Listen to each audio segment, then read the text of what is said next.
قرآن مجید فرقان حمید سورۃ الحجرات کی آیت نمبر 13 کی تلاوت کی ہے۔ آپ سب جانتے ہیں کہ 8 فروری کو ہمارے ملک میں عام انتخابات ہو رہے ہیں اور 12 کروڑ ہمارے ملک کے جو ووٹرز ہیں وہ اپنے نئے نمائندوں کا انتخاب کریں گے۔ دین اسلام نے برتری کا معیار ہمیں عطا فرمایا ہے، تو سب کو اللہ نے انسانوں کو پیدا کیا، ان تمام انسانوں میں اور پھر تمام اہل ایمان میں سب سے برتر سب سے بہتر کون ہے؟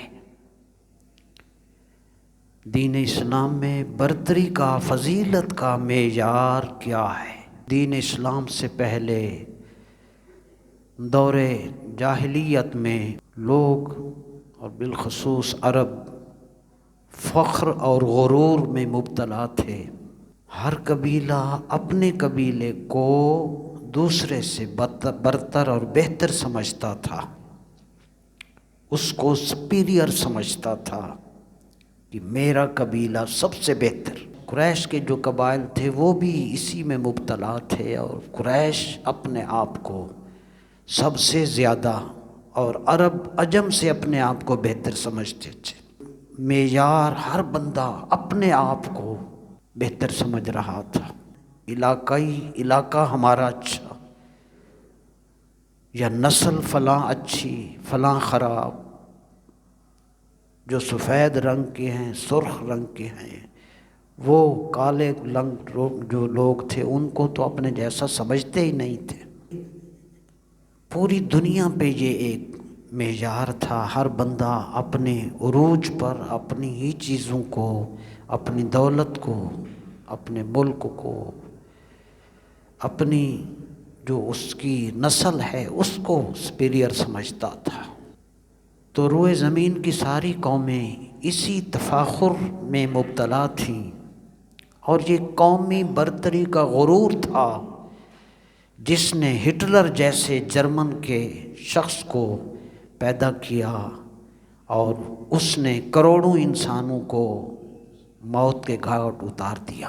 وہ ایک کہ ہم جرمن ہیں، ہم اونچے ہیں، اسلام سے ہٹ کے یہ پکچر تھی۔ آج بھی اسی طرح رنگ، نسل، زبان، علاقہ اور خاص طور پہ مال و دولت کو فضیلت کا معیار سمجھا جا رہا ہے۔ تو اس تناظر میں ہمارے دین کا یہ بہت بڑا احسان ہے کہ قرآن و سنت نے برتری کا ہمیں جو معیار دیا وہ منفرد ہے۔ دین اسلام آیا، اس نے انسانوں میں موجود سارے جو امتیازات تھے ان کا قلع کما کیا، خاتمہ کیا۔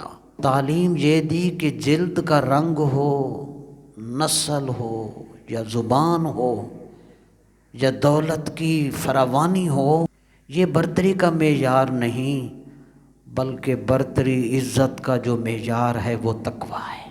ایک کے پاس ارب روپیہ ہے، کافر ہے، اس کی کوئی اہمیت نہیں، وہ انسان ہے بس۔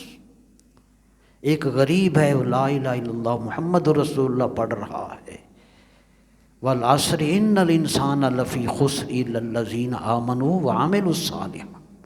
زمانہ کی قسم کہ انسان نقصان میں ہے سب، مگر وہ لوگ نقصان میں نہیں جو ایمان لائے، جنہوں نے نیک عمل کی۔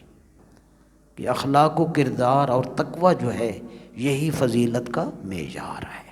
جو زیادہ متقی ہوگا اللہ کی بارگاہ میں اس کا مقام بلند ہوگا۔